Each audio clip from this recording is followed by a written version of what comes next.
Tense नहीं चलता है, वृंदावन में सब प्रेजेंट टेंस है। कभी भी कोई कहे यहां ठाकुर जी ने जे लीला करी नहीं, कर रहे हैं।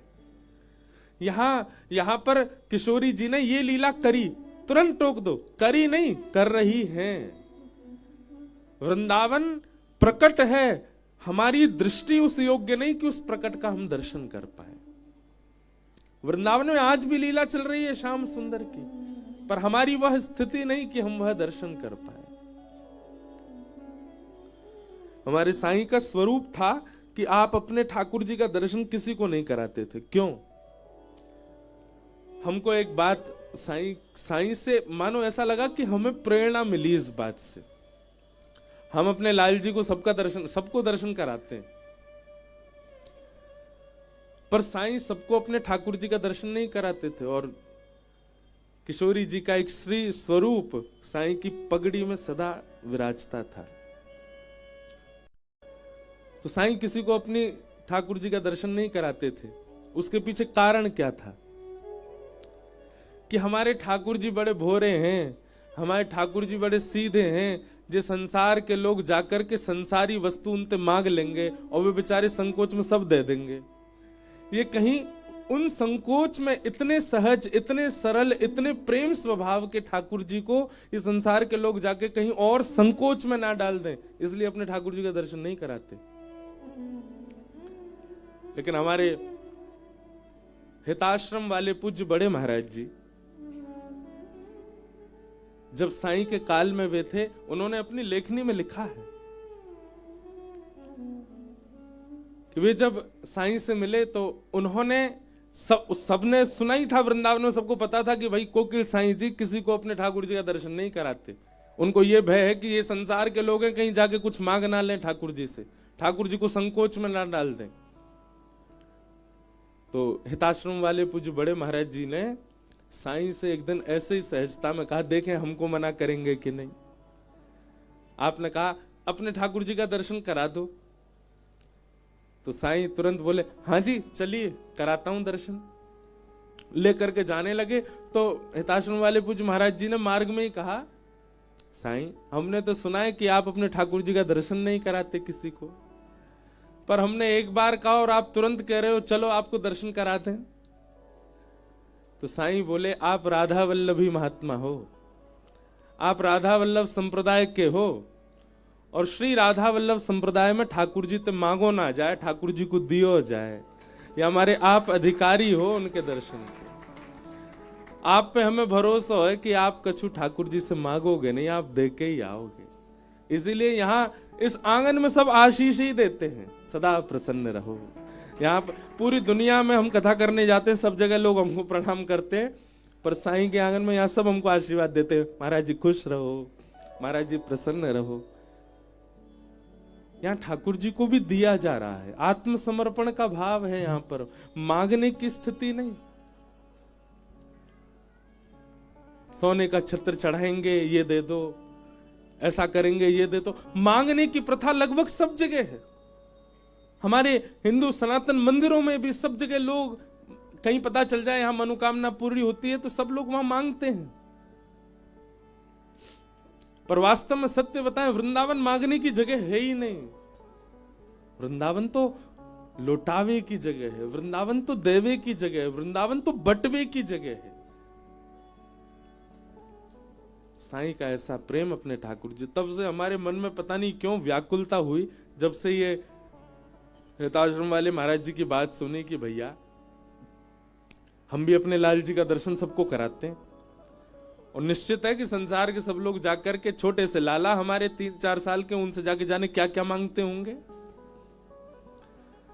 तो इस कथा से हम एक नियम बना रहे हैं यही साईं के आंगन से, कि आज के बाद हमारे लाला को दर्शन करोगे तो आपको सौगंध है कि उनसे कुछ मांगोगे नहीं। कुछ नहीं मांगना है। तो जो भी दर्शन करने जाएंगे लाल जी का, हम सबको कसम दे के भेजा करेंगे उन्हीं की, तुमको तुम्हारी सौगंध है अगर तुमने ठाकुर जी से कुछ मांगो तो।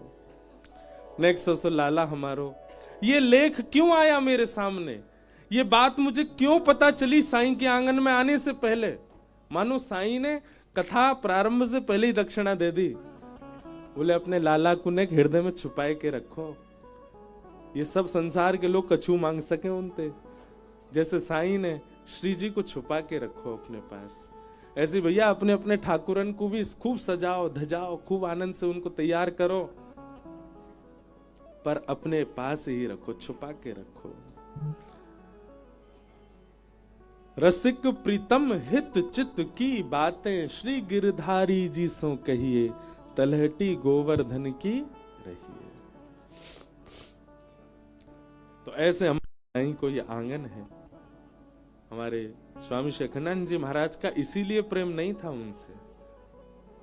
आज महाराज जी के श्रेष्ठ स्थान से हमारे पूज्य महाराज जी आए हैं, आपको बारंबार प्रणाम करते हैं। सच्चिदानंद रूपाय विश्वोत्पत्त्यादि हेतवे तापत्रय विनाशाय श्री कृष्णाय वयं नमः। 3 रूप 3 गुण और 3 कर्मों की चर्चा महात्मा के प्रथम श्लोक में है। बहुत ध्यान से सुनो सब लोग। हमारे वृंदावन के रसिक जन आज्ञा करते हैं, सत्य चैतन्य और आनंद 3 रूप बताए ठाकुर जी के। ओम तत्सत, ये 3 शब्द आप कहीं भी सुनते हो तो सीधा अर्थ लगा लीजिए कि ठाकुर जी को अंकित किया जा रहा है, ठाकुर जी को संकेत किया जा रहा है। ओम तत् और सत। भागवत जी के महात्म्य में सच्चिदानंद, सत शब्द से ही प्रारंभ है, यानी सत परमात्मा को जिस दिन आपने जड़ ना मान करके चैतन्य मान लिया, उसी दिन से आनंद की प्राप्ति हो जाएगी। सच्चिदानंद रूपाय। हम अपने ठाकुरों को हम सेवा करते हैं, सबके घर में सेवा विराज रही है, चाहे लड्डू गोपाल हो, चाहे त्रिभंग ललित ठाकुर जी हो, हमारे गिरधर लाल जी हैं, किसी के यहां चित्रपट की सेवा है। आप अपने ठाकुर को यदि आकृति मानते हो, आप अपने ठाकुर को यदि धातु मानते हो, आप अपने ठाकुर को यदि जड़ तत्व मानते हो, आपको आनंद कभी अनुभव नहीं होगा। सत परमात्मा को चैतन्य मानो, वे साक्षात चैतन्य हैं। वे हमारी तरह खामे, वे हमारी तरह बैठे, वे हमारी तरह चले। महाराज जी अभी बैठे थे, सुदामा कुटी वाले, वे कह रहे थे, चर्चा सुना रहे थे। उसी भक्तमाल में कथा आती है धन्ना जाट की। धन्ना जी महाराज, धन्ना जाट जी के यहां क्या हुआ, धन्ना के साथ कैसी लीला हुई। एक संत सेवा करते थे शालिग्राम भगवान की, और धन्ना जी बैठ करके देखते थे। उनके मन में आयो कि मैं भी सेवा करूं। अच्छा एक बात और, अगर मेरे मुंह से बार बार ब्रजभाषा निकले तो क्षमा करियो, ये हमारी मातृभूमि है, यहाँ तो ब्रजभाषा में ही कथा होएगी। तो जिनको समझ आए अच्छी बात, नहीं समझ आए फिर भी मुंह हिलाते रहिए। तो चैतन्य पर चर्चा कर रहे हैं। धन्ना जाट जी के मन में आई, छोटे से बालक हैं धन्ना, संत कुछ दिन उनके यहां रहे, रोज सेवा करते। बच्चों का स्वभाव होता है, दादी दादा नानी नाना या घर में कोई संत आ जाए और उनकी सेवा देख लें तो बच्चों का बड़ा मन लगता है उसमें। तो धन्ना जी बैठते थे, रोज देखते थे सेवा। एक समय आया, संत का वापस जाने का समय आया, तो धन्ना जी रोने लगे। संत बोले, अरे बालक मैं आ जाऊंगा, तू मेरे पाम छोड़ दे, मैं जल्दी आ जाऊंगा। बोले नहीं, मैं आपके लिए नहीं रो रहा हूं, अपने ठाकुर जी मुझे दे जाओ, उनके लिए रो रहा हूं, मैं आपकी जैसी सेवा उनकी किया करूंगा। महाराज धन्ना जी इतने जिद में अड़ गए कि पूरा घर अधर कर दिया उन्होंने, संत को जाने ही नहीं दें, मुझे इनके ठाकुर जी चाहिए। तो संत ने एक लीला क्या की, जहां पर पूजा का स्थान था वहां सिंहासन पर उनके शालिग्राम जी बैठे थे, तो उन्होंने चुपचाप शालिग्राम जी तो धर दिए नीचे, और सिंहासन पर बाहर से एक चिपटो सा पत्थर लाके धर दियो और वहां पे इत्र आदि लगा दी। और धन्ना जी से बोले, इधर आओ बेटा, देखो तुमको सिंहासन वाले ठाकुर जी चाहिए या नीचे वाले ठाकुर जी चाहिए, बताओ, राजा वाले ठाकुर जी चाहिए या सिपाही वाले ठाकुर जी चाहिए। छोटा बालक धन्ना। धन्ना बोले नहीं, हमको तो राजा वाले चाहिए। और राजा वाले जो थे वो तो चिपटा पत्थर था, शालिग्राम जी तो नीचे विराज रहे। तो संत ने कही ठीक है, अब ये तुम्हारे ठाकुर जी हैं, ठीक है, अब इस सिपाही वाले ठाकुर जी हम ले जा रहे हैं। वो असली शालिग्राम जी थे संत के। बोले हाँ हाँ, हमको राजा ठाकुर दे दो। शालिग्राम जी लेकर के चले गए और वो सामान्य पत्थर गली का ऊपर रखा। अब धन्ना जी उनको ही नहलामे, उनको ही सुलामे, उनके ही तिलक करे, मैया से लड़े, मैया मुझको रोरी दिलवाओ, चंदन दिलवाओ, ठाकुर जी को श्री लगानी। मैया कोई व्यवस्था नहीं कराए तो बेचारे बाहर से मट्टी में ही पानी मिलाए के को चंदन लगा दें। कोई व्यवस्था नहीं, फिर भी सेवा करें। इत्र नहीं मिले तो सामान्य तेल ही लगा दे ठाकुर जी को। बोले ठाकुर जी अभी मैं गरीब हूं, मुंह पे व्यवस्था नहीं है, आप ऐसी सेवा स्वीकार करो। और सामान्य पत्थर की सेवा कर रहे हैं। धन्ना जी रोज सेवा करते अपने ठाकुर, उत्साह उनका प्रबल। देखो एक बात समझिएगा, आपका साधन, आपकी व्यवस्था, आपकी बहुमूल्य वस्तु सेवा नहीं प्रकट करती हैं। सेवा में दो चीजें बहुत आवश्यक हैं, पहला भाव और दूसरा उत्साह। यदि भाव और उत्साह है तो व्यवस्था कैसी है ठाकुर जी को कोई चिंता नहीं। भाव और उत्साह प्रबल होना चाहिए ठाकुर जी के प्रति। और धन्ना जी का वो प्रबल है, भाव भी प्रबल है और उत्साह, उत्कंठा, आलस्य नहीं करते सेवा में। अपने ठाकुर जी को ऐसी मट्टी घिस के वहां में जल लगा के चंदन भी लगा देते। ठाकुर जी चंदन लग गए हो, तेल लगा के बोलते इत्र लग गए हो। बोले भोग कैसे लगाऊं? मैया से लड़ते, बोले पहली थाली ठाकुर जी की निकालो, ठाकुर जी का भोग लगेगा। ठाकुर जी के आगे भोग धर देते, पर्दा लेके ऐसे ही खड़े हो जाते, ठाकुर जी भोग लगा लो। और थोड़ी देर पकड़ के खड़े रहते, फिर वहां के बाद ऐसे पर्दा नीचे करके देखते ठाकुर जी खा रहे हैं कि नहीं। अरे आप तो पाई ना रहे, जल्दी पा लो ठाकुर जी, अच्छा नहीं, एक देर और पा लो। ठाकुर जी ने नहीं पाया। धन्ना जी बड़े व्याकुल हो गए, ठाकुर जी आप पा क्यों नहीं रहे हो? दाल में कछु कमी है, रोटी बढ़िया नहीं बनी, इस सामग्री में कोई कमी छूट गई है ठाकुर जी जो आप पा नहीं रहे हो। ठाकुर जी ने जब नहीं पायो तो धन्ना जी बोले अच्छा धनवानन के यहां पाओ आप, हम निर्धन है, हमारे नहीं पा रहे हो। ठीक है, मैं भी वचन दे रहा हूं, आप नहीं पाओगे तो मैं भी नहीं पाऊंगा, मैं हूं भूखा रहूंगा। और महाराज धन्ना जी एक रात भूखे ही सो गए। दूसरे दिन प्रारंभ भयो, गुस्सा में ही सेवा कर रहे हैं ठाकुर जी की, खुद तो भूखे रहे, हम भूखों में। अरे कम से कम हमारी भूख मिट जाए, वाके लिए खा लियो। ठाकुर जी आज फिर पधराऊंगा, आज पा लियो, मुंह पे ज्यादा भूख सहन नहीं होवेगी। अच्छा देखो ठाकुर जी से लड़ भी रहे हैं, लेकिन धन्ना की जिद कैसी, चाहते तो पा सकते हैं, चाहे तो पा सकते हैं, पर नहीं, लड़ भी रहे हैं और प्रेम भी इतना ठाकुर जी से, जब तक नहीं पाओगे मैं भी नहीं पाऊंगा। दूसरी रात भी निकल गई, धन्ना जी ने कुछ नहीं पाया। छोटे से बालक धन्ना, ठाकुर जी को दया आ गई धन्ना पर। तीसरे दिन धन्ना बोले आज तो मुंह पे सांसों नहीं लाई जा रही, आज तो मुंह घबराहट हो रही है, मेरे पेट में चूहा कूद रहे, ठाकुर जी मेरे काजे पालो। पुनः थाली लेके आए, बोले आज नहीं पायो तो प्राण निकल जाएंगे मेरे। ठाकुर जी पाए लो। और पर्दा करके जैसी धन्ना जी थोड़ी देर प्रतीक्षा करने लगे, इतने में ही महाराज चटकारीन की आवाज आने लगी भीतर से, कोई अपनी उंगली चाट चाट के पाए रहे।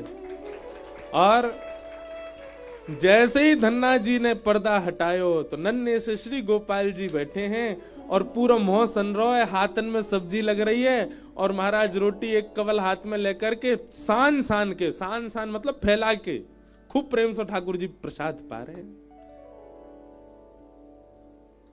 आहा बंधुओं, असली शालिग्राम जी तो संत अपने संग ले गए थे, तो गली के चिपटे ठाकुर जी धर गए थे। ऐसे ही कोई सामान्य पत्थर रख गए थे, कैसे प्रकट हो गए ठाकुर जी? ठाकुर जी का अस्तित्व किसी विशेष धातु में नहीं होता है, आपके भाव में होता है।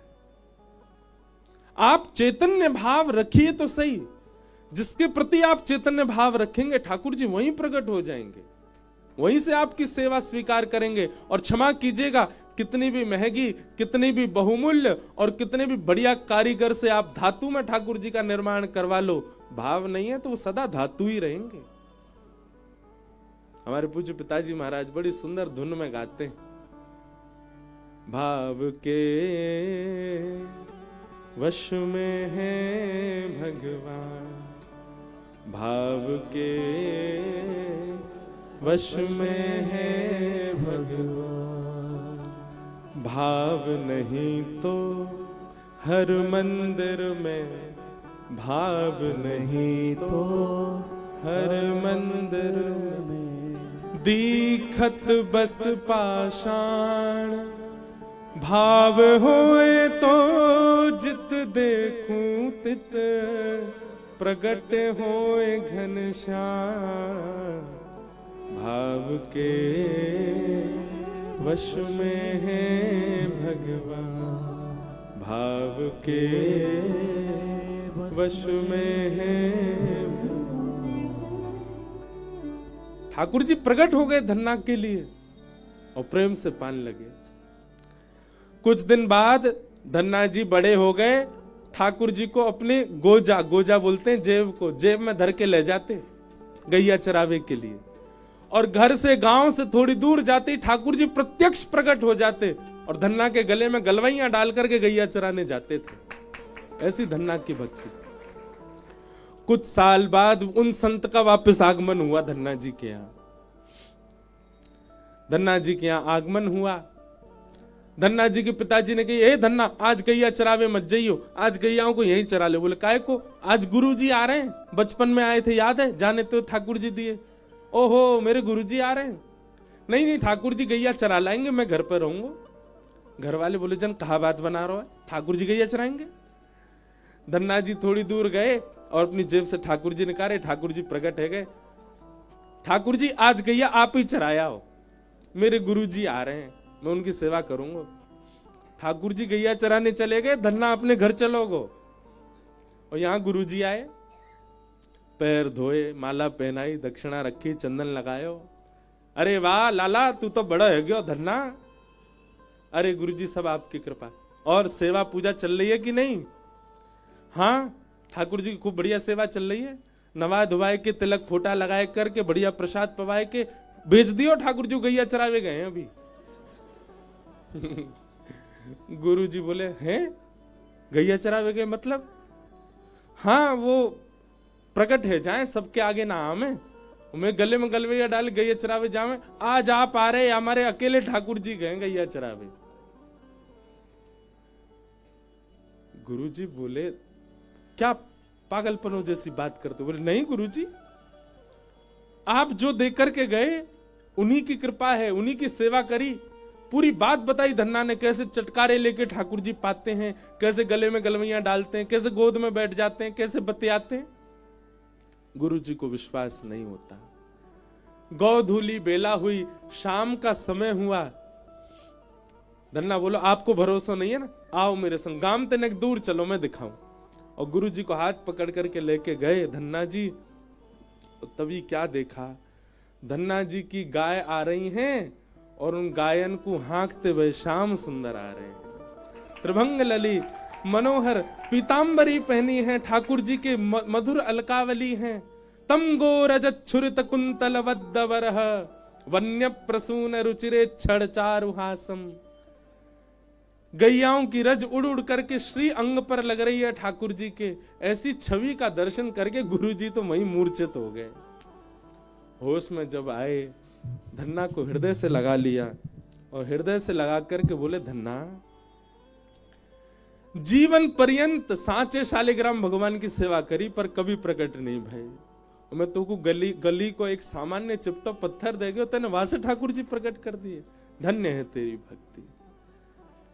इसी भाव से ही भागवत जी का महात्म का प्रारंभ है कि परमात्मा सत्य है, पर उनके प्रति आप जड़ बुद्धि मत रखो, उनके प्रति आप चैतन्य बुद्धि रखो, उनके प्रति आप चैतन्य भाव रखो। आप उनको पाषाण मत मानो। सत परमात्मा को चैतन्य मानोगे तो यही सत्य चैतन्य बन करके आनंद प्रदान करेगा। सच्चिदानंद रूपाय। अनेक अर्थ हैं इस भाव के, पर एक अर्थ ऐसा भी, विश्वोत्पत्त्यादि हेतवे, विश्व की उत्पत्ति, पालन और संहार का जिनका कर्म है, संसार बनाते हैं, पालन करते हैं और उसका उद्धार कर देते हैं। तापत्रय विनाशाय, जीव मात्र के समस्त ताप यानी कि कष्टों को जो नाश कर देते हैं, ऐसे श्री कृष्णाय वयम नमः। तापत्रय विनाशाय पे थोड़ा प्रकाश डालूं। एक बात बहुत ध्यान से सुनिएगा बंधुओं, मेरी शरण में आने वाले के समस्त तापों को मैं नाश कर देता हूं। ठाकुर जी अगर ये बात कह रहे हैं तो हम व्यास हैं, कल हापुड़ कथा विश्राम करके आए, आज यहां प्रारंभ कर रहे हैं। 5 तारीख को यहां विश्राम करेंगे, 6 से ऋषिकेश में प्रारंभ करेंगे। हम तो इतनी लीला गा रहे हैं ठाकुर जी की, तो मुझे तो जुकाम होना ही नहीं चाहिए था। तापत्रय विनाशाय, सब प्रकार के ताप दूर करने वाले हैं ठाकुर जी। तो हमारे जीवन में कभी मानसिक रोग, कभी शारीरिक रोग, कभी व्यवहारिक रोग मुझ जैसे को भी स्पर्श नहीं करे। भले ही हम भक्त नहीं, पर कथा तो गाते हैं ठाकुर जी की। इसका मतलब क्या है? आपके प्रारब्ध में जो जीवन में आना है वो तो आएगा, उसको आप दूर नहीं कर सकते। लेकिन श्री ठाकुर जी की शरणागति से उस आने वाले कष्ट का प्रभाव आपको अनुभव नहीं होता, आपको पता नहीं चलता। समझ रहे हैं ना बात को? मानसिक पीड़ा आ सकती है, शारीरिक कष्ट आ सकता है, व्यवहारिक संसारिक कष्ट जीवन में आ सकता है, पर ठाकुर जी की शरणागति जो ले लेता है उसको फिर कष्टों का अनुभव नहीं होता, वो सामान्य हो जाता है, वो सम हो जाता है। क्या मीराबाई के जीवन में कष्ट नहीं था? क्या सूरदास जी के ना नेत्र होने का उनको कष्ट नहीं था?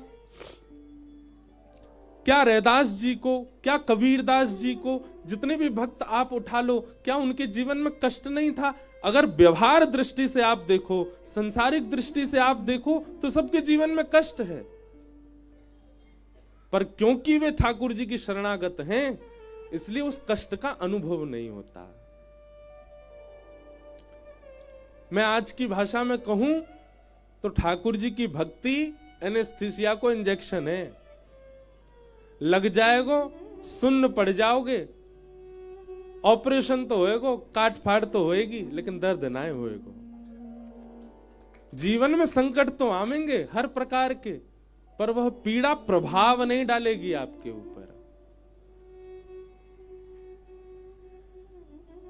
मीराबाई का एक बहुत सुंदर पद है। मीराबाई कहती हैं, किसी ने उनसे कहा कि अरे तुम ये ठाकुर जी के गुण मत गाया करो, ये राणा जी तुम पर बहुत ज्यादा कष्ट देते हैं, किसी दिन तुमको ज्यादा कष्ट ना दे दें, विष पिलाने का प्रयास करते हैं, सर्पों से डसवाने का प्रयास, सब प्रकार से प्रयास करते हैं, ये कहीं कोई बड़ा षड्यंत्र ना रचा दें। तुम ठाकुर जी को भजना छोड़ दो मीरा, और कम से कम भजो तो एकांत में भजो, उनके सामने मत भजा करो। मीराबाई कहती है, मैं तो गोविंद रा गुण गासूं, राणा जी रूठे तो मने काए करसी। मैं तो गोविंद रा गुण गासूं, राणा जी रूठे तो मने काए करसी। मैं तो गोविंद रा गुण गासूं, राणा जी रूठे तो मने काए करसी। मैं तो गोविंद रा गुण गासूं, राणा जी रूठे तो मने काए करसी। ओ मैं तो गोविंद रा गुण गासूं, राणा जी रूठे तो मने काए करसी। तो गोविंद रा गुण गासूं, राणा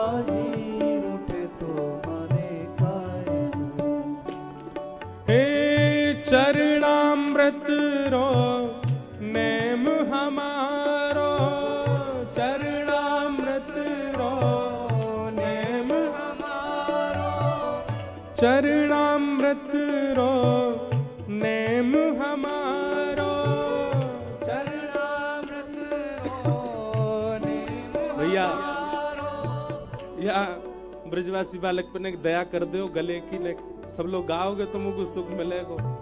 मैंने एक धीरे गाऊं, आपने एक जोड़ते गाओ। चरणामृत रो नेम हमारो, चरणामृत रो नेम हमारो, चरणामृत रो नेम हमारो, चरणामृत रो नेम हमारो। मैं तो नित उठ दर्शन जासू, राणा जी रूठे तो मने काय करसी। मैं तो नित उठ दर्शन जासू, राणा जी रूठे तो मने काय करसी। तो मैं तो गोविंद रा गुण गासू, राणा जी रूठे तो मने काय करसी। तो गोविंद रा गुण गासू, राणा जी रूठे तो। श्री राधा रमण लाल की।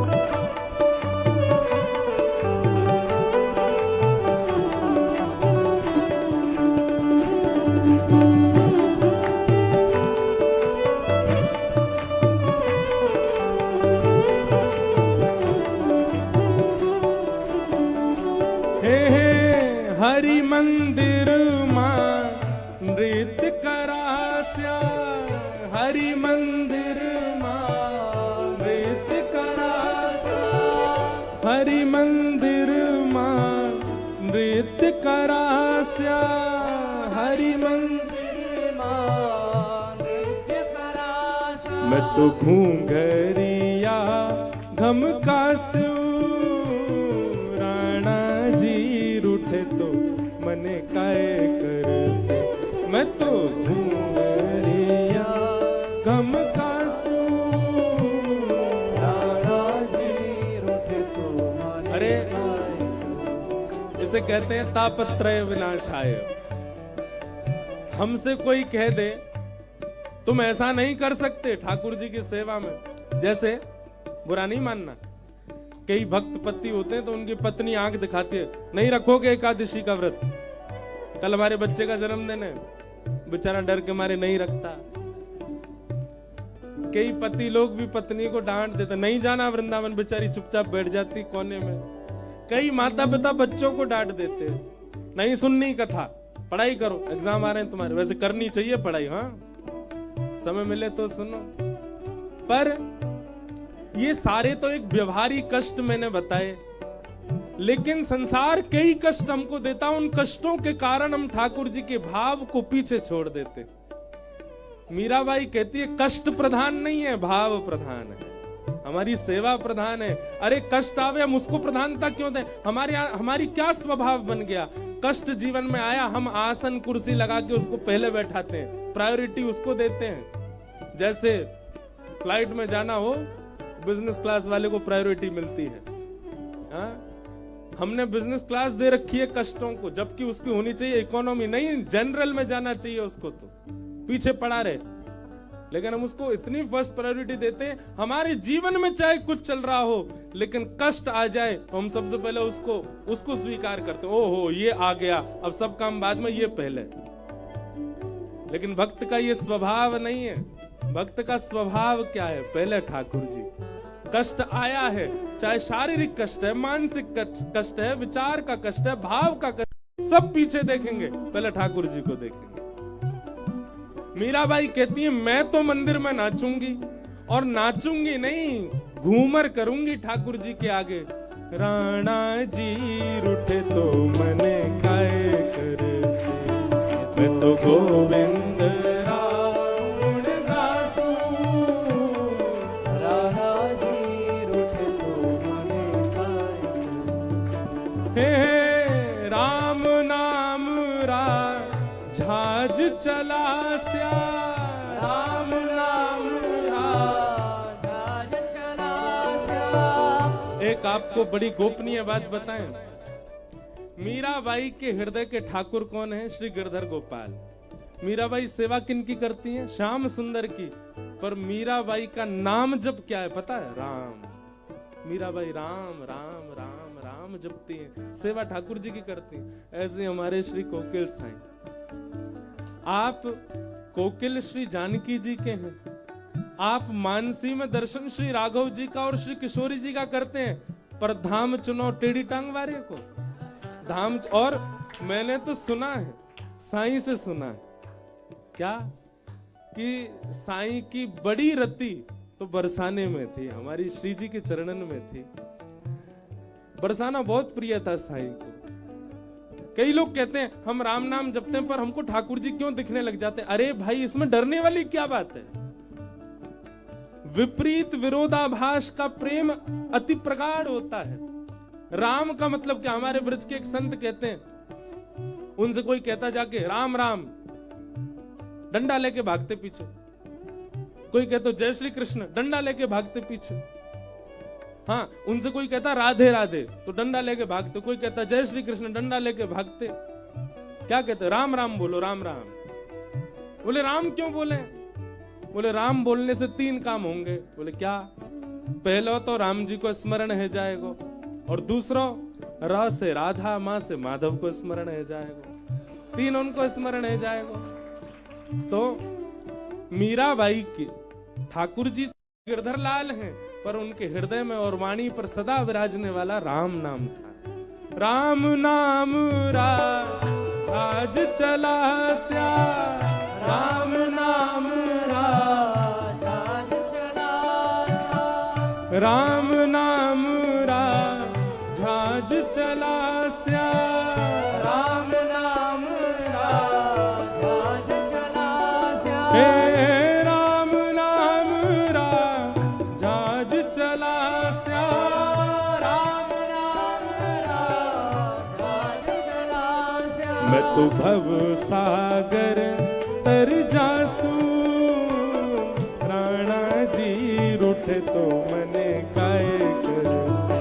मैं तो भव सागर तर जासू, राणा जी रूठे तो मने। का भाव से? मैं तो गोविंद रागुण गासू, राणा जी रूठे तो मने काए करसे। मैं तो गोविंद रागुण गासू, राणा जी रूठे तो मने काए करसे।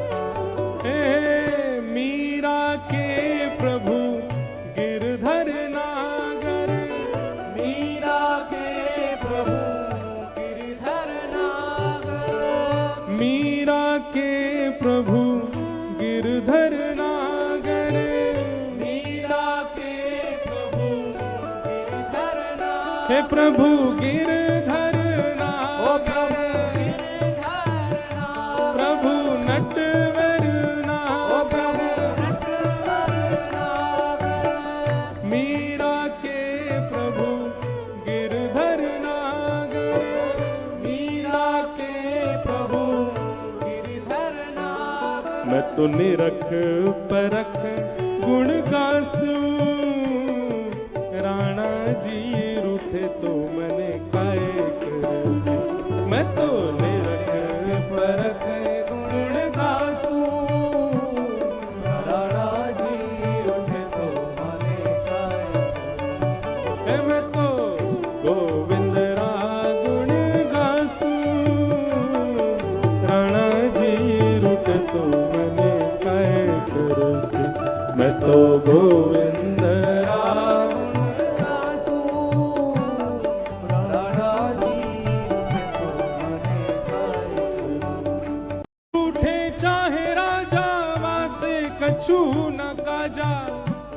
एक तू ही महाराजा और कौन पास जाएंगे। रूठे चाहे भाई वासे कछु ना भलाई, एक तू ही है सहाई और कौन को सहाएंगे।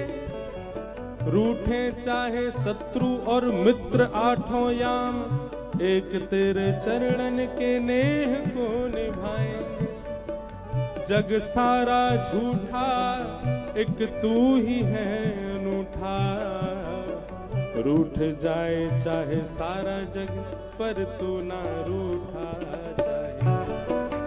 गोविंद बोलो हरि गोपाल बोलो, गोविंद बोलो हरि गोपाल बोलो, गोविंद बोलो हरि गोपाल बोलो, गोविंद बोलो हरि गोपाल बोलो। प्यारे राधा रमण हरि गोविंद बोलो, प्यारे राधा रमण हरि गोविंद बोलो, प्यारे राधा वल्लभ हरि गोविंद बोलो, प्यारे राधा वल्लभ हरि गोविंद बोलो।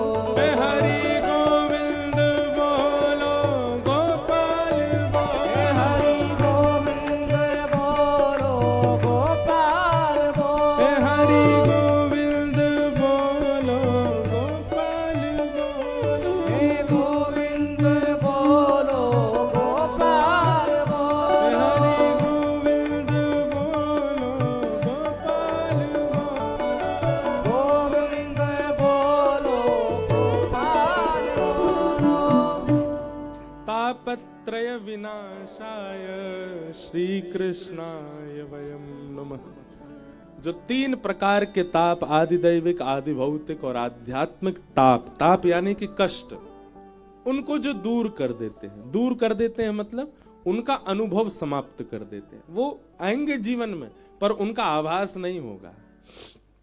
जैसे मीराबाई, आपको यदि कष्ट से ज्यादा प्रायोरिटी है तो आपको कष्ट लगेगा, पर आपके लिए ठाकुर जी प्रधान है, गुरु प्रधान है, वृंदावन प्रधान है, भाव प्रधान है, तो कष्ट होता रहे, जुकाम होता रहे, कथा सुनाएंगे हम। भले ही घरों बैठो हो, नाक बह रही हो, कथा तो कहे। तापत्रय विनाशाय श्री कृष्णाय वयम। ऐसे श्री कृष्ण को हम सब प्रणाम करते हैं, वंदन करते हैं। भागवत जी का महात्मा अब हम सूक्ष्म में बस पूर्ण कर देते हैं। आज प्रथम दिवस, 7 तो यहीं बज गए और साईं की आरती भी 7 बजे ही होती है। अभी कर लें थोड़ी देर और, हाँ चलन दें, 12 बजा दें रात के।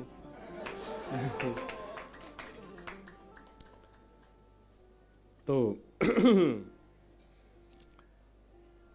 महात्मा का मतलब क्या होता है? महत्व। भागवत का महत्व क्या है वो आज के भाव में हम श्रवण कर रहे हैं। भागवत जी का महत्व कई लोग कई भाव से ले लेते हैं, पर श्रीमद् भागवत जी का एक ही महत्व है, कृष्ण प्राप्ति करम शाश्वत। ठाकुर जी की प्राप्ति कराती हैं भागवत जी। और ठाकुर जी की प्राप्ति मतलब ऐसे गोद में ठाकुर जी बैठ जाए नहीं, हृदय गोद में ठाकुर जी बैठ जाए, हृदय भाव में श्री ठाकुर जी बैठ जाए। नैमिषारण्य क्षेत्र में 88,000 सौनकादि ऋषियों ने सूत जी महाराज से प्रश्न किया, इस कलिकाल में भगवत प्राप्ति का सर्वोत्कृष्ट साधन क्या है? तब श्री सूत जी महाराज ने श्रीमद् भागवत जी को प्रधान बताया।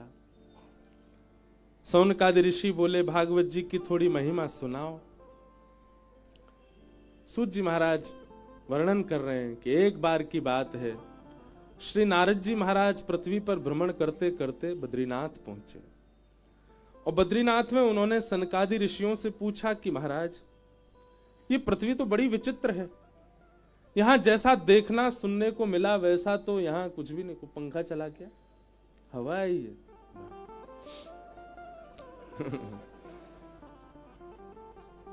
श्री जी चला रही हैं तो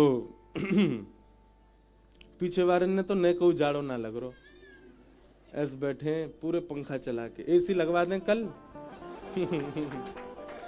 कल से तो कथा भी दोपहर में है, 3 बजे ही होगी, तो है सके यू चले। लेकिन अच्छा है आप लोग विराजो भाव से। तो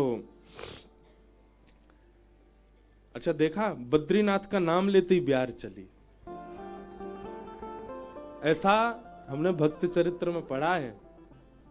श्री रैदास जी महाराज जब अपने ठाकुर जी की सेवा करते थे, तो रैदास जी का ऐसा भाव था कि अब ठाकुर जी को लेके कहां कहां जाऊं, तो उन्होंने अपनी कुटिया में ही कौनेन के नाम धर दिए।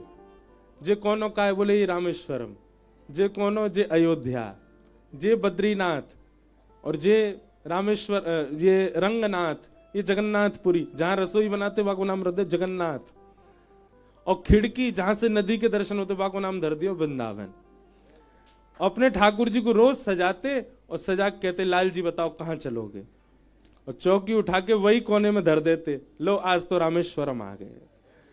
दूसरे दिन चलो लाल जी खर्चा नहीं हो तो नहीं कहू, हम तो मानसी में चले जाते। आहा क्या समुद्र में तरंग उठ रही हैं, महादेव विराज रहे हैं, वेद मंत्र उच्चारण करके श्री सूक्त पुरुष सूक्त का गान सब संत जन कर रहे हैं, सब विप्रजन कर रहे हैं। आहा रुद्राष्ट अध्याय से ठाकुर जी का अभिषेक चल रहा है, भोलेनाथ का, रामेश्वरम का दर्शन हो गया। जय हो ठाकुर जी, चलो वापस अपनी कुटिया चले, उठा के बीच में धर देते। लेकिन उनकी सेवा इतनी प्रधान हो गई थी, जेठ के महीना में भयंकर भीषण गर्मी में, ठाकुर जी बड़ी गर्मी है रही है, आज तो स्नान ध्यान करके बद्रीनाथ चलेंगे। और स्नान ध्यान करा करके श्री ठाकुर जी को श्रृंगार करते, गर्म कपड़ा ही पहनाते, और गर्म कपड़ा पहना के चौकी ने 2-4 बार बीच में घुमा के, और जैसे ही बद्रीनाथ में धरते, जेठ के महीना में उनके गांव में ठंडी हवा चलने लग जाती थी, और सब गांव के लोग सौल कंबल ओढ़ ओढ़ के घूमते। सब कहते जरूर रैदास अपने ठाकुर जी को बद्रीनाथ गो, तभी बद्रीनाथ आगे हो है। उनकी भावना, उनकी सेवा इतनी प्रधान थी कि उनकी भावना से उस स्थान का पर्यावरण परिवर्तित हो जाता था। हमने कही, अब देखो ये हमारी वाणी की योग्यता नहीं, ये तो या आंगन की योग्यता। जैसे ही कही नारद जी पहुंचे बद्रिकाश्रम, ऐसी ठंडी हवा चली, मैं वास्तव में एक तरफ से ठिठर गो पूरा। मैंने कौन ने चलाया पंखा,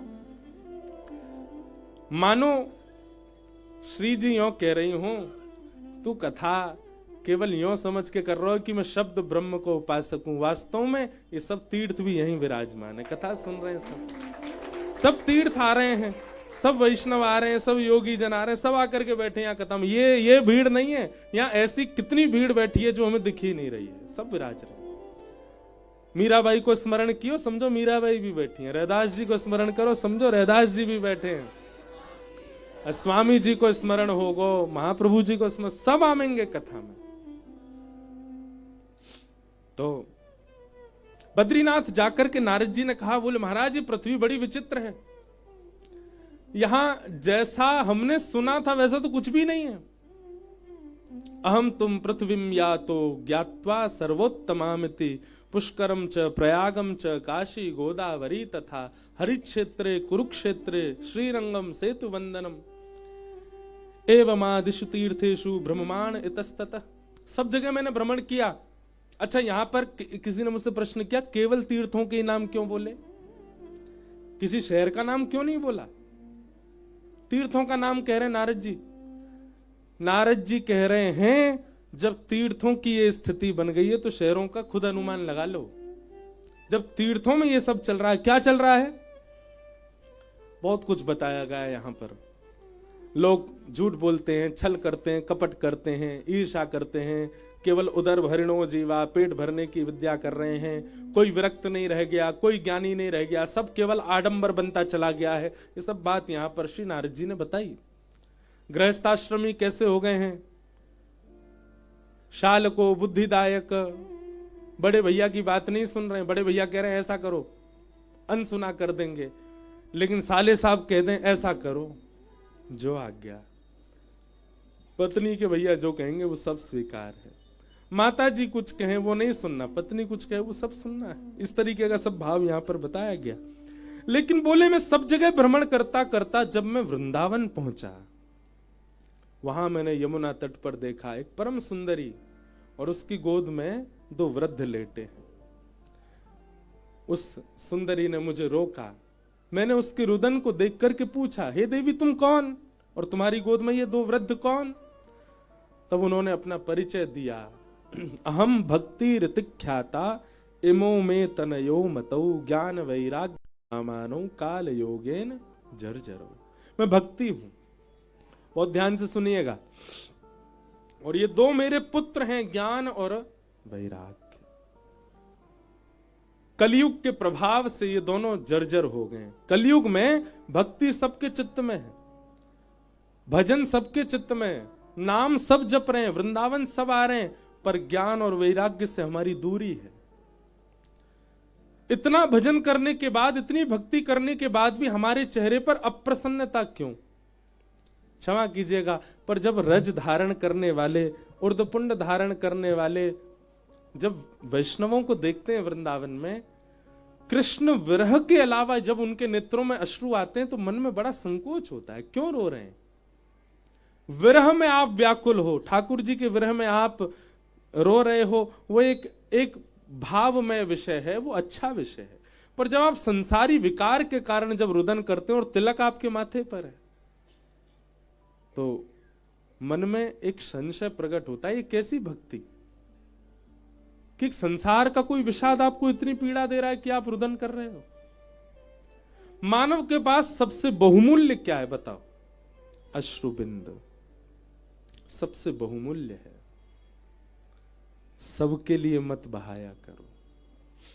जो उन अश्रु का मूल्य जानता हो उसी के सामने, जो जानता भी ना हो, जो उस अश्रु का मूल्य दे दे, उसके सामने अश्रु बहाओ। और हमारे व्रज वृंदावन में अश्रु का मूल्य ठाकुर जी भली भांति जानते हैं। स्वामी श्री हरिदास जी को दिया, पितृवंश महाप्रभु को दिया, हरिराम व्यास जी को दिया, मीराबाई को दिया, सबको दिया। अश्रु सबके लिए प्रकट नहीं होने चाहिए।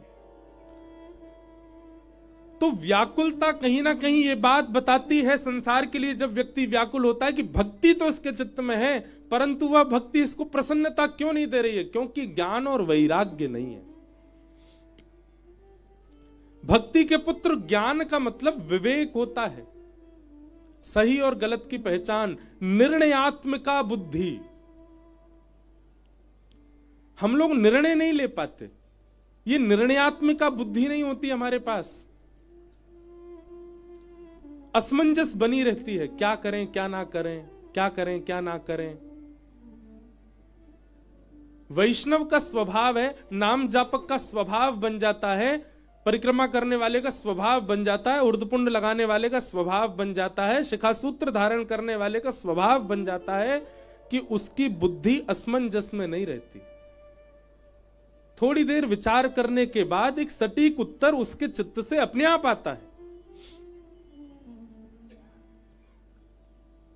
इसी को ज्ञान कहते हैं। ज्ञान का मतलब बहुत पढ़ लिख लेना नहीं होता है, ज्ञान का मतलब निर्णयात्मिका बुद्धि प्राप्त होना होता है। निर्णय लेना, मुझे क्या करना है अपने जीवन में, क्या नहीं करना। इसका मतलब कैरियर डिसाइड करना भी नहीं कह रहा हूं मैं, वह भी है, पर उससे भी ज्यादा हम अपने जीवन को किस भांति मोड़ रहे हैं। विषयी बना रहे हैं, भोगी बना रहे हैं, या फिर वैष्णव बना रहे हैं, विरक्त बना रहे हैं, प्रेमी बना रहे हैं। ये निर्णय लेना भी भक्ति के पुत्र ज्ञान का स्वरूप है। तो ज्ञान का मतलब निर्णयात्मिका बुद्धि, और ये निर्णयात्मिका बुद्धि को ही विवेक कहते हैं। और ये विवेक कैसे मिले? सबको याद है, बिनु सत संग विवेक न होई, राम कृपा बिन सुलभ न सोई। बिना सत्संग के नहीं हो सकता।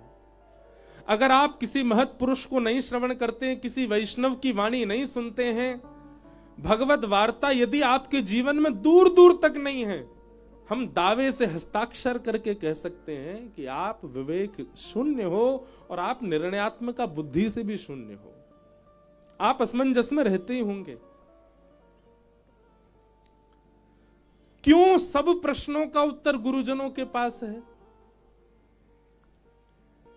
गुरुजी विरक्त हैं और प्रश्न पूछने वाला व्यक्ति गृहस्थ है, और गृहस्थ का प्रश्न पूछ रहा है, गुरुजी उसका भी उत्तर दे रहे हैं। कैसे?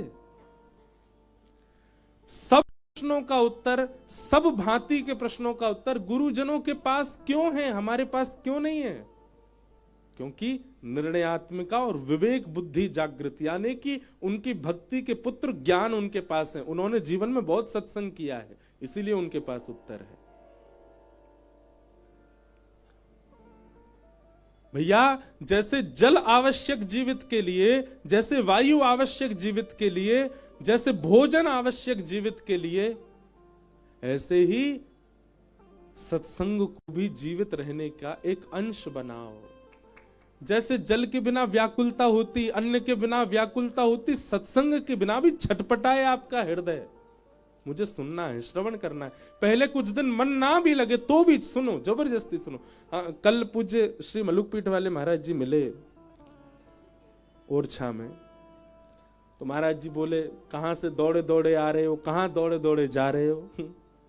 मैंने कहा महाराज जी हापुड़ से दौड़ा दौड़ा आ रहा हूं और वृंदावन दौड़ा दौड़ा जा रहा हूं। वृंदावन में कहां कथा है? मैंने हमारे छोटू साईं को बताया आज।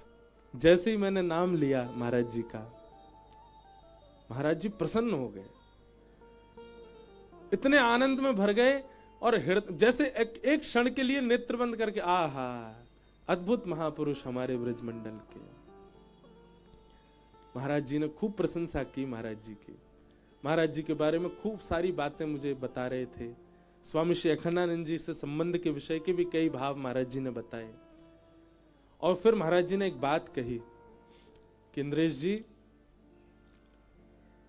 अब कुछ वर्षों में हमारे सिंधी बहन भाई जो हैं, इनके थोड़े भोजन आदि में थोड़े विकार भले ही आ गए हों, पर हम साक्षी हैं, हम अपने गुरुदेव की भी बात मानते हैं और अपने पूर्वाचार्यों से भी हमने सुना, सिंधियों जैसा वैष्णव भाव किसी के हृदय में नहीं होता। उन्होंने कहा, सबसे ज्यादा साधक यदि कहीं हुए तो वो सिंध प्रांत में हुए। सबसे ज्यादा वैष्णव यदि कहीं हुए, हर भाव को भजने वाले, सबसे ज्यादा सिंध में हुए। और बोले अब कुछ वर्षों में आधुनिकता आती जा रही है हमारे सिंधी भाई बहनों में, लेकिन फिर भी दो चीजों में आप आगे सिंधियों को पाओगे। महाराज जी कह रहे थे, पहली तो सेवा, और दूसरा पूरे विश्व भर में कहीं भी सिंधी हो, उसके घर का एक व्यक्ति सही वो सत्संग जरूर करता होगा, उसके जीवन में सत्संग निश्चित होगा। और ये मैंने अनुभव कर लिया, आप सबके बीच में रह करके भी किया, उल्लासनगर जाकर के भी किया, विदेशों में जाकर के भी किया। विदेश में भी जहां भी जाते हैं कथा करने, अगर कोई सिंधी समाज का व्यक्ति आता है तो निश्चित है वो सत्संगी है। हर घर का व्यक्ति, एक व्यक्ति सही सत्संगी होगा। और कहीं कहीं ना भी होते हैं पूरे पूरे, तो आप लोग ज्यादा जानो, पर हमने तो सब जगह भाव में ही देखा। बोले सिंधी समाज के लोगों में एक क्वालिटी है कि वो सत्संग नहीं छोड़ते, करते जरूर है।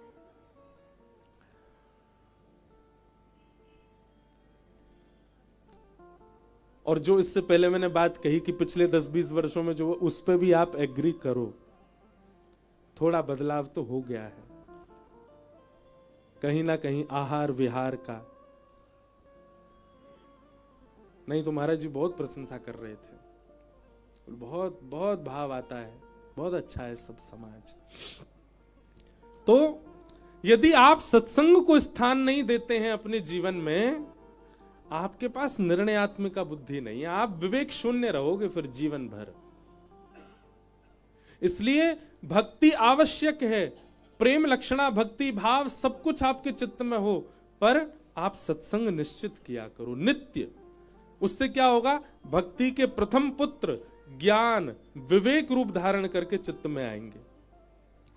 आप ज्यादा नहीं, 1 महीना कंटिन्यूअसली 25 मिनट रोज दे दीजिए सत्संग को। किसी भी बुद्ध पुरुष को जरूर सुनिए। आप 1 महीना के बाद जब 31वां दिन आएगा ना, 30 दिन के बाद 31वें दिन अपने आप अपनी बुद्धि, अपने विचार, अपने भावों को परख लीजिएगा, उसमें परिवर्तन आ चुका होगा। अपने स्वभाव व्यवहार में, यहां सब लोग, अधिकतर सब सत्संगी बैठे हैं, सब कथा सुनने वाले बैठे हैं, सब जानते हैं कि आप सबका व्यवहार कैसा, आप सबका भाव कैसा। ये क्यों आवश्यक है? नहीं तो भक्ति आपको प्रसन्न नहीं कर पाएगी। इसलिए ज्ञान, विवेक चाहिए, उसका प्रथम पुत्र, और वो सत्संग से आएगा। अच्छा, सत्संग भी राम कृपा बिन सुलभ न सोए। एक प्रकार से यदि ये कह दें तो कोई अतिशयोक्ति नहीं, इस आंगन में भी जो बैठा है वो राम जी के द्वारा चुना गया है। ठाकुर जी ने जहां भी कथा होती है, आप विराजमान यदि हो रहे हैं वहां पर और पूरी कथा श्रवण कर रहे हैं, तो निश्चित है कि ठाकुर जी ने चुन के भेजा आपको। राम कृपा बिन सुलभ न सोई, बिन सत्संग विवेक न हुए। तो भक्ति के प्रथम पुत्र का नाम ज्ञान। भक्ति के दूसरे पुत्र का नाम है वैराग्य। वैराग्य का मतलब सब छोड़ देना नहीं, सबसे आसक्ति का त्याग। व्यास मंच पर बैठे हैं हम, अखंडानंद आश्रम से पूज्य महाराज जी भी विराज रहे हैं, हमारे साईं भी बैठे हैं उल्लासनगर से, हमारे पूज्य पंडित जी महाराज भी बैठे हैं, आचार्य जी बैठे हैं। हमारे पास भी महंगे फोन है, हमें भी महंगी गाड़ियों में बैठने का अवसर मिलता है, हमें भी वह सब करने का अवसर मिलता है। हम भी दुबई जाते हैं, हम भी अमेरिका जा रहे हैं, ऑस्ट्रेलिया जा रहे हैं, कनाडा जा रहे हैं। सब वो स्थिति जीवन में आ रही है जो एक सामान्य संसार के भोग विलासी व्यक्ति के जीवन में भी आती है। पर वो भोगी क्यों कहला रहा है? क्योंकि वो उससे आसक्त हो जाता है, उसी में ही रम जाता है, उसी के ही गुणगान गाने लगता है, उसी में ही उसकी प्रवृत्ति हो जाती है। पर वैष्णव व्यक्ति क्या करता है? उसको केवल साधन मानता है, और साधन मान करके, साध्य की प्राप्ति का साधन मान करके उसका त्याग कर देता है। केवल वो एक साधन है। महंगा फोन भले ही हो, पर वो एक साधन है। क्यों? उसके माध्यम से किसी से संपर्क साधा जा रहा है। लेकिन संसारी व्यक्ति का महंगे फोन के प्रति कोई और कारण है। उसका कारण क्या है? दिखावा भी है, उसका कारण सबको बताना भी है, उसका कारण बहुत से भौतिकवाद हो सकते हैं। वस्तु का प्रयोग साध्य की प्राप्ति, और साध्य श्री कृष्ण है। हमारी बात को बहुत ध्यान से सुनिएगा। और दूसरी एक और दृष्टता क्षमा करना, अगर मेरे नेत्र बहुत देर तक ना खुलें तो होता है। अब कभी कभी कथा में ऐसा होता है, नेत्र मेरे मैं चाह के भी नहीं खोल पाता। तो हम साधन को ही साध्य मान लेते हैं। जैसे भोजन क्या है? साधन है। किस बात का साधन है? जीवित रहने का साधन है। और जीवित क्यों रहना है? ताकि भजन बन सके, ताकि भगवत प्राप्ति हो सके।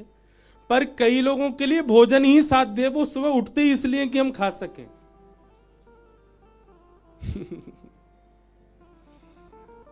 पता नहीं आप बात समझे कि नहीं। कई लोगों के लिए साध्य मतलब डेस्टिनेशन, और साधन मतलब डेस्टिनेशन पहुंचने वाला वाहन। कई लोग वाहन को ही साध्य मान लेते हैं, यही डेस्टिनेशन है हमारी। कई लोगों के लिए हवाई जहाज में बैठना ही बहुत कुछ होता है, लेकिन कई लोगों के लिए हवाई जहाज में बैठना किसी वस्तु की प्राप्ति है। हमें वहां पहुंचना है, वहां पहुंच करके सत्संग करना, वहां पहुंच के अपने काम करने। पर व्यक्ति साधन को ही साध्य मान ले, यही हो रहा है संसार में। भगवान ने संसार में हर वस्तु बनाई, संसार में भोग भी बनाया, विलास भी बनाया, क्रोध भी बनाया, मोह भी बनाया, आसक्ति भी बनाई, पर ये सारे साधन हैं, हमने इनको साध्य मान लिया है। व्यक्ति मोह में इतना रम चुका है कि वो मोही ही कहलाता है। व्यक्ति क्रोध को ही साध्य मान लेता, वो क्रोधी ही कहलाता है। क्रोध साधन है बच्चों को सुधारने का, अपनों को संभालने का, वो साध्य नहीं है, उसकी प्राप्ति के लिए नहीं जी रहे हो आप। भोजन साधन है, साध्य नहीं है।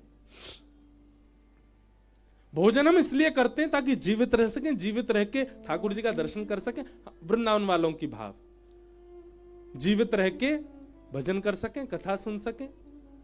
लेकिन कई लोगों का साधन ही, साध्य ही भोजन है। वो पेट खाली ही इसलिए कर रहे हैं ताकि कुछ और भी खा सकूं। एक व्यक्ति खूब सारा भोजन करके निकले मेरे साथ। एक जगह हम लोग रुके थोड़ा निवृत्त होने के लिए, तो निवृत्त होने जब गए, लौट करके हाथ वाथ धो के जब आए तो उनको पोहा की सुगंधी आ गई। मुझसे बोले महाराज जी 10 मिनट रुक जाए। मैंने काहे को? पोहा बनना है। मैंने की तो खा लो, वो तो रखा ही है। और मैंने दूसरे तुम तो बहुत खा के आए हो। नहीं 10 मिनट इसीलिए तो कह रहा हूं थोड़ा टहल के नीचे कर लूं पहला वाला, ताकि पोहा भी खा सकूं। मैंने कहा वाह भैया, उनके लिए भोजन साध्य है, साधन नहीं है।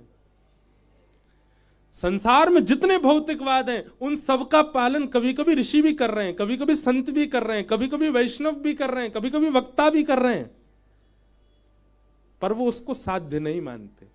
हमको यहां कथा करने आना था, बीच में ओरछा पहुंचना था, हापुड़ की कथा को भी न्याय देना था, उसके लिए हेलीकॉप्टर करना पड़ा। लेकिन वो हमारा साध्य नहीं है, वो साधन है। संसार की हर वस्तु साधन है, साध्य केवल श्याम सुंदर है। आप हर उस वस्तु को जीवन में साधन बनाओ जिससे प्राप्त वही हो। हम साधन को ही साध्य मान लेते हैं तो वही साध्य, वही साधन आसक्ति बन जाता है। कहां तक कह दें, पत्नी भी साधन है, बच्चे भी साधन है, परिवार भी साधन है, समाज भी साधन है, मित्रता भी साधन, और सबका साधन, सब साधन स्वरूप साध्य केवल श्री कृष्ण। लोग कहते हैं गुरु कौन अच्छा? वो गुरु अच्छा जो कृष्ण से मिलावे, गुरु वही जो हरि सो मिलावे, गुरु वही जो वृंदावन में बसावे, गुरु वही जो संत दर्श करावे। केवल गुरु के लिए यही बातें क्यों है? हम तो अपने मंच से कहते हैं पत्नी भी वही जो हरि सो मिलावे, बच्चे भी वही जो हरि सो मिलावे, मित्र भी वही जो हरि सो मिलावे, व्यापार भी वही जो हरि सो मिलावे। वो व्यापार भी अच्छा नहीं जिससे हरि दूर हो रहे हो, जिससे ठाकुर जी दूर हो रहे हो। तो वैराग्य किसको कहते हैं? साधन को साधन रहने दो, उसको साध्य मत मानो। आपके पास 56 भोग रखे हैं, पर 56 भोग देख करके भी आपकी जीव में पानी ना आवे, इसको कहते हैं वैराग्य। असंख्य सुंदरी नारियां हैं, फिर भी आप अपने मन पर वश करके बैठे हो, ये है साध्य, ये है वैराग्य। मतलब भोग की अति वस्तु मिल जाने पर भी आपकी इंद्रिय विचलन ना होना, उसको वैराग्य कहते हैं। ना कि सब त्याग के एकांत में रहना, सब छोड़ देना वैराग्य नहीं है। सबके बीच रह करके भी मन विचलित ना होने देना, ये वैराग्य। और ये दोनों भक्ति के पुत्र हैं। जब तक ये दोनों नहीं आएंगे, आपकी भक्ति आपको प्रसन्न नहीं कर सकती। आप रोते ही रहोगे, आप संसार की पीड़ा लेके रहोगे, आप उस पीड़ा में ही रहोगे। इसलिए भक्ति के साथ ज्ञान यानी कि विवेक और वैराग्य दोनों लाओ। और देखो, ज्ञान और वैराग्य दोनों की प्राप्ति सत्संग से ही हो सकती है। भक्ति महारानी ने कहा मेरे पुत्र बड़े परेशान हैं, वृंदावन आकर के मैं तो युवा हो गई पर मेरे बालक अभी भी वृद्ध हैं।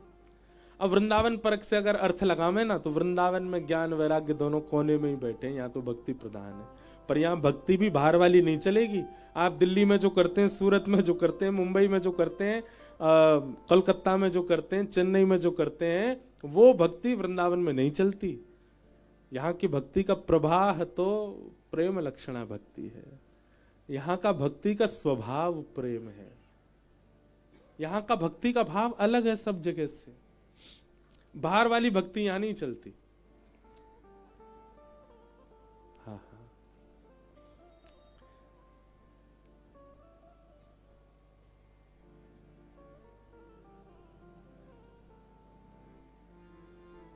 भक्ति महारानी ने नारद जी से कहा, मेरे पुत्र बड़े कष्ट में हैं और इसीलिए मैं बहुत कष्ट में हूं। नारद जी महाराज ने कहा, तुम्हारे पुत्रों का हम कुछ करते हैं। मां युवा है, बालक वृद्ध हैं, ऐसा कभी हो सकता है? पर यह हुआ। नारद जी महाराज सबसे पूछते पूछते तब बद्रीनाथ पहुंचे और वही प्रसंग आ गया। बद्रीनाथ में उन्होंने पूछा कि इस भक्ति के कष्ट का निवारण बताओ। तब सनत कुमारों ने कहा, 5 प्रकार के यज्ञ हैं और इन 5 में सबसे श्रेष्ठ यज्ञ कौन सा है? कि सत्कर्म सूचको नूनम ज्ञान यज्ञ स्मृतो बुधैः श्रीमद् भागवतालाप सतु गीत सुखादिभिः। भागवत की कथा सबसे श्रेष्ठ सत्कर्म, इसको क्या कहते हैं? ज्ञान यज्ञ। क्या कहते हैं? ज्ञान यज्ञ। नारद जी महाराज थोड़ी महिमा समझने में चूक रहे थे, तो सनत कुमारों ने और महिमा बताई और वह महिमा सुनकर के श्री नारद जी बोले, भगवान अब आज्ञा करें, ये भागवत की कथा कैसे कहां करानी चाहिए, इसका पूरा नियम बताओ। कई सारे नियम बताए।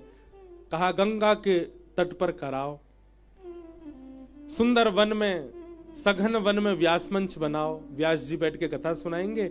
वन की रेत में बैठ करके सब श्रोता कथा सुनेंगे। श्रोताओं के भोजन की व्यवस्था करो, पान के लिए गंगा जल रखो, आदि आदि सब व्यवस्थाएं बता दी। नारद जी महाराज बोले, सब व्यवस्था बता दी, अब वक्ता भी तो बता दो, कथा किससे कराएं? तब नारद जी बोले महाराज अब वक्ता ढूंढने में कहां जाऊं, आप ही कथा कर दो। तब सनक सनंदन सनातन सनत कुमार ही व्यास रूप में मंच पर विराजे। भागवत की कथा हुई। ऋषि आए, देवता आए, गंधर्व आए, सब आए। तभी उस कथा में भक्त ज्ञान वैराग्य का आगमन हुआ। भक्ति सुतौ तौ तरणौ गृहीत्वा प्रेमैकरूपा सहसा विरासी श्री कृष्ण गोविंद हरे मुरारे नाथेति नामानि मुहुः वदन्ति। भक्ति महारानी अपने दोनों बालकों के साथ आई और कथा में आते ही युवा हो गई। अभी यहां दूर तक जितने लोग बैठे हैं सबके चित्त में भक्ति ज्ञान वैराग्य युवा हो गए हैं।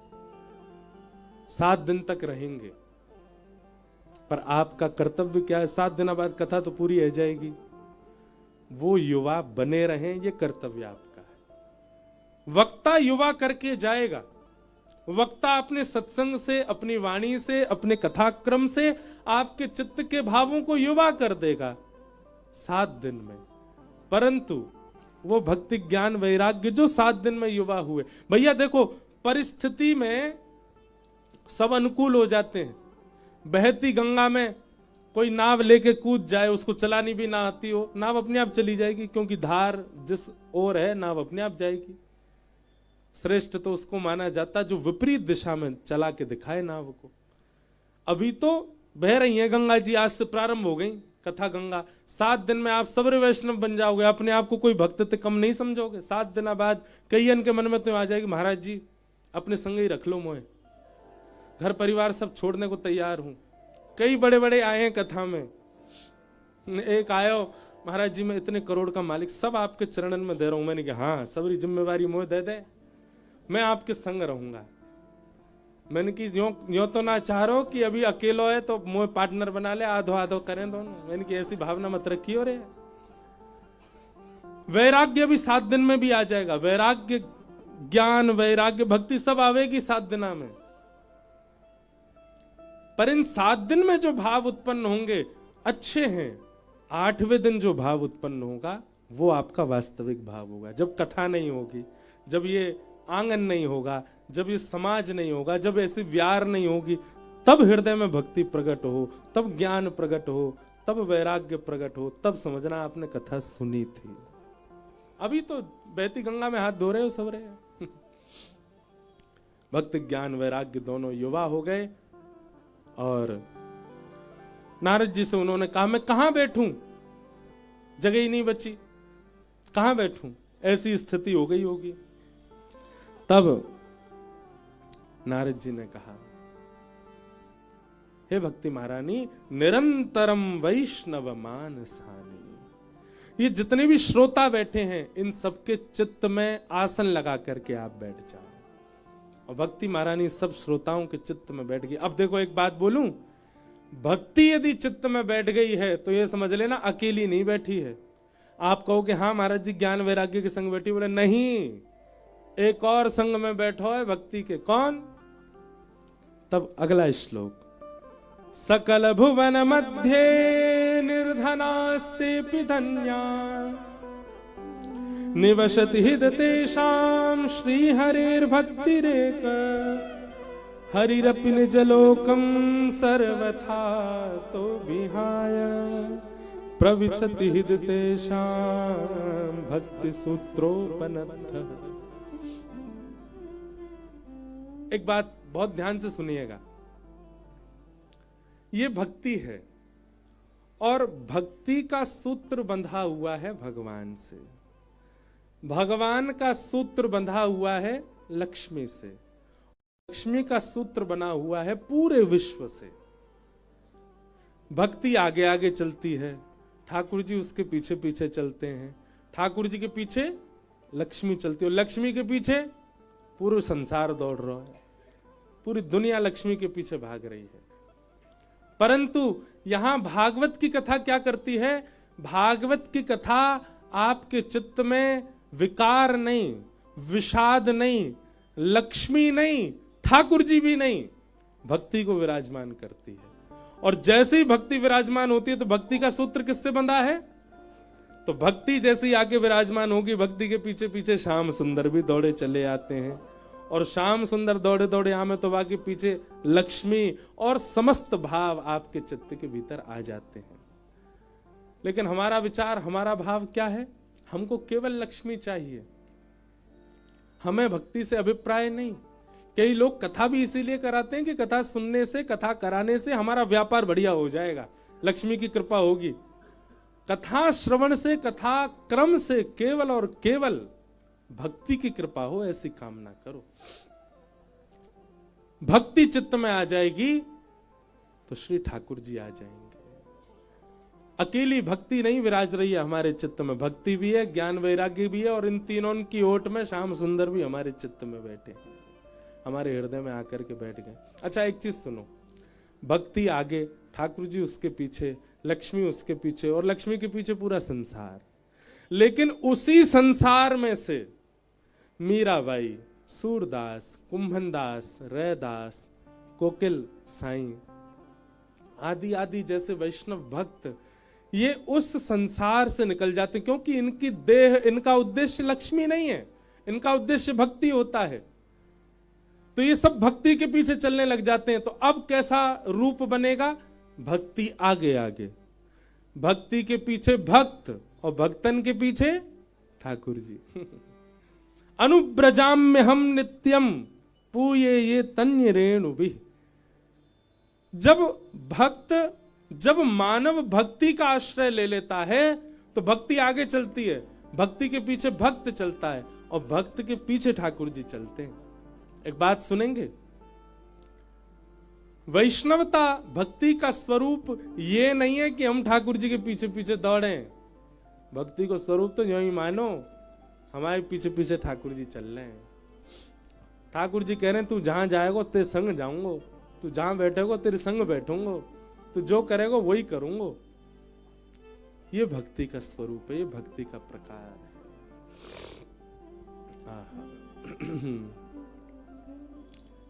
इस प्रकार महात्मा में भक्ति ज्ञान वैराग्य कैसे युवा हुए उनका प्रसंग सुनाया। नारद जी महाराज ने प्रश्न किया कि कथा सुनने से कौन कौन से पाप दूर होते हैं।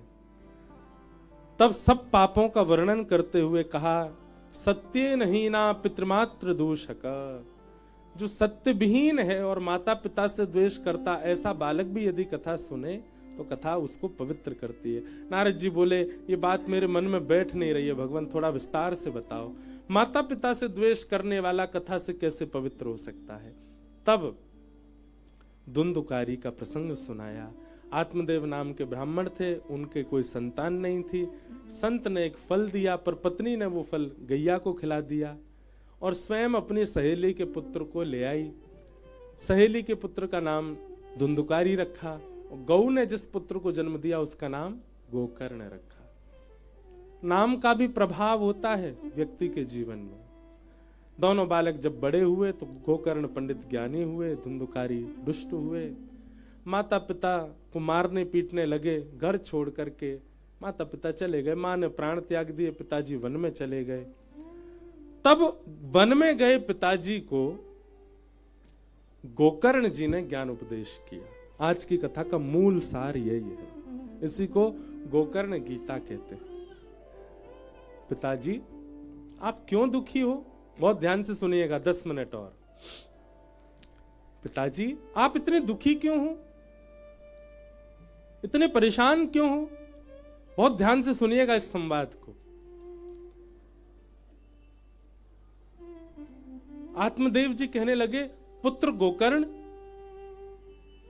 मेरा पुत्र ऐसा होगा ये मैंने कभी सोचा नहीं था। मेरे परिवार की स्थिति ऐसी हो जाएगी ये मैंने कभी सोचा नहीं था। मेरे पुत्र की वजह से मेरी पत्नी अपना आत्मदाह कर लेगी ये मैंने सोचा नहीं था।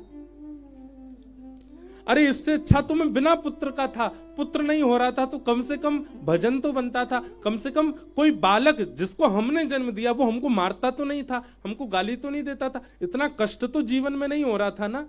केवल बालक नहीं था इस बात का कष्ट था, परंतु ये बालक होने के बाद तो बहुत कष्ट है।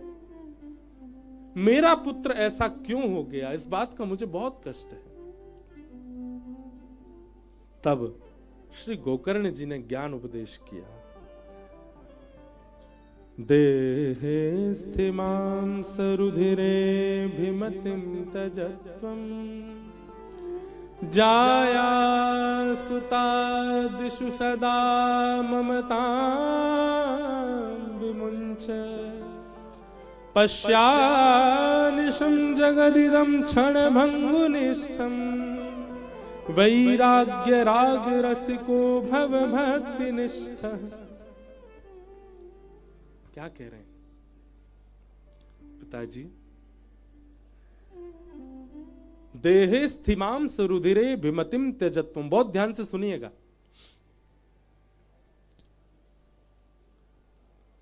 मानव के कष्ट के 2 कारण हैं, पहला अहमता और दूसरा ममता। अहमत्व और ममत्व। अहमत्व सदा खुद के ऊपर होता है, अहम जिसे हम कहते हैं। मैं बहुत सुंदर हूं इस बात का अहंकार, मेरी बहुत संपत्ति है इस बात का अहंकार, मेरे पास ये गाड़ी है इस बात का अहंकार, मेरे पास इतना बल है इस बात का अहंकार। इसी को कहते हैं अहमत्व। ये मानव का सबसे पहले दुख का कारण होता है। और मानव के दुख का दूसरा कारण क्या है? ममत्व। अहमत्व और ममत्व। एक सीधी बात है, मैं और मेरा, ये जब तक जीवन में रहेगा हम परेशान ही रहने वाले हैं, हम दुखी ही रहने वाले हैं। मैं और मेरा, कभी इस पर गहराई से विचार कीजिएगा। मैं और मेरा हमारे कष्ट का सबसे बड़ा कारण है ये। जैसे मैं कहीं गया, मेरा मुंह फूल गया, किसी ने मुझसे पूछा आप इतने उदास क्यों बैठे हैं? अरे हमको 2-4 फोन करके बुलवाया और यहाँ पे द्वार पे कोई स्वागत करने वाला भी नहीं था। मैं इतनी दूर से चल के आया, मैंने इनके 2 फोन में ही बस स्वीकृति दे दी कि मैं आऊंगा, और मैं आया, मुझे किसी ने रिसीव तक नहीं किया। दुख का कारण क्या बना? मैं। अगर मेरे अंदर ये मैत्व होता ही नहीं, मैं पना होता ही नहीं, तो मुझे कष्ट ही नहीं होता। मुझे ये मैं शब्द, मैं एक बहुत अच्छी बात रसिक जनों ने बताई, मैं कहता हूं कथा में, सतयुग के राक्षस का नाम हिरण्यकश्यप, त्रेता के राक्षस का नाम रावण, 3 अक्षर का, द्वापर के राक्षस का नाम कंस, 2 अक्षर का, और कलयुग के राक्षस का नाम 1 अक्षर का मैं। ये मैं ही राक्षस है। ये हमारे अंदर जो मैं पना है, इसी को नष्ट करने आएंगे भगवान कल की। तो सबसे पहले दुख का कारण क्या हुआ? मैं। जब आप अपने आप को कुछ समझने लग जाते हैं, आप दुखी ही रहोगे। इसीलिए चैतन्य महाप्रभु कहते हैं, तृणादपि सुनीचेन, अपने आप को तृण से भी छोटा मानो, आप कभी दुखी नहीं हो सकते। कोई जानबूझ करके भी दुखी करेगा तो आप नहीं हो पाओगे। आप खुद को कुछ मानोगे, आप दुखी होगे ही होगे। कितनी भी जोर की हवा चले, वही झुकते हैं जो ऊंचे ऊंचे खड़े रहते हैं। छोटे छोटे जो घास के तिनके होते हैं यथावत रहते हैं, हिला भी नहीं पाती, चाहे कितना भी भयंकर हवा का बवंडर क्यों ना आ जाए।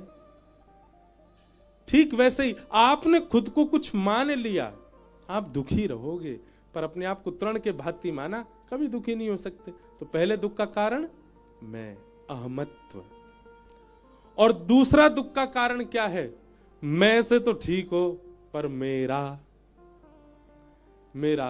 मेरी दुकान, मेरा घर, मेरी बच्चे, मेरी पत्नी, मेरा पैसा, मेरा फोन, मैं और मेरा, इसी को क्या कहते हैं? ममत्व।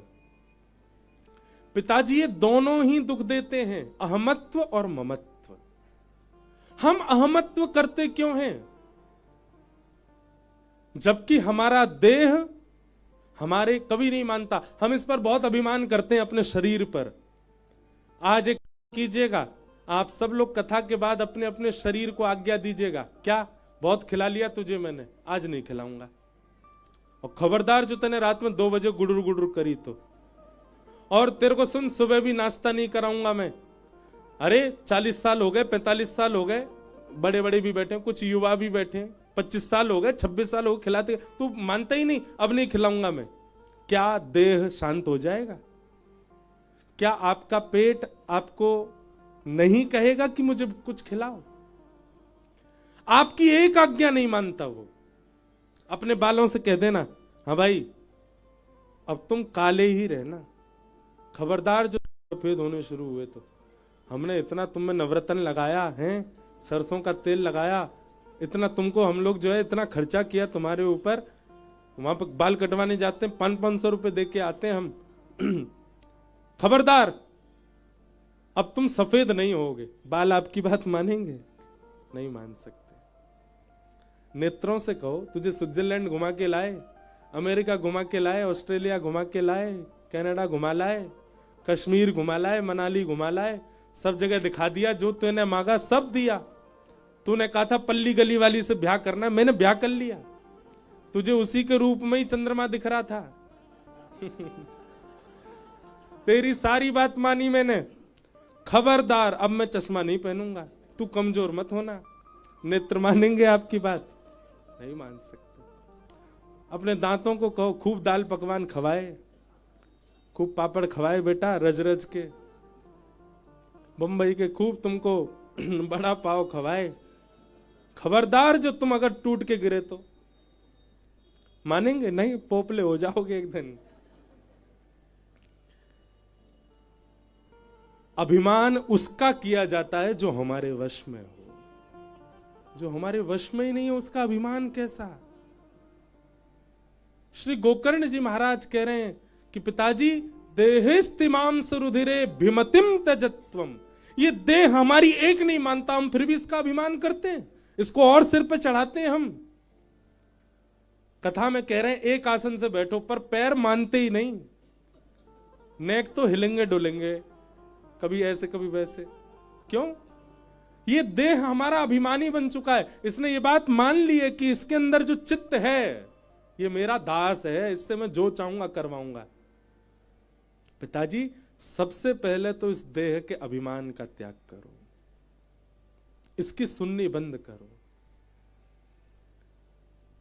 मैं नहीं, मेरा नहीं, यह तन किसी का है दिया,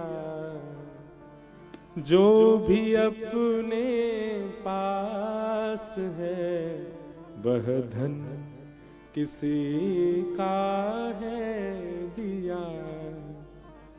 देने वाले ने दिया, वह भी दिया किस शान से। मेरा है यह लेने वाला, कह उठा अभिमान से। जी ने देने में कोई कमी नहीं करी, इतना कोई नहीं दे सकता जितना ठाकुर जी ने दिया। एक ही आंख दे देते ठाकुर जी, एक से दिखता है हम सबको, डबल दी, दो लेके जा। एक ही पैर दे देते, छलांग छलांग के चलते हम भी कंगारून की तरह, पर नहीं, ठाकुर जी ने दो चरण दिए, दो हाथ दिए, सब कुछ दिया ठाकुर जी ने।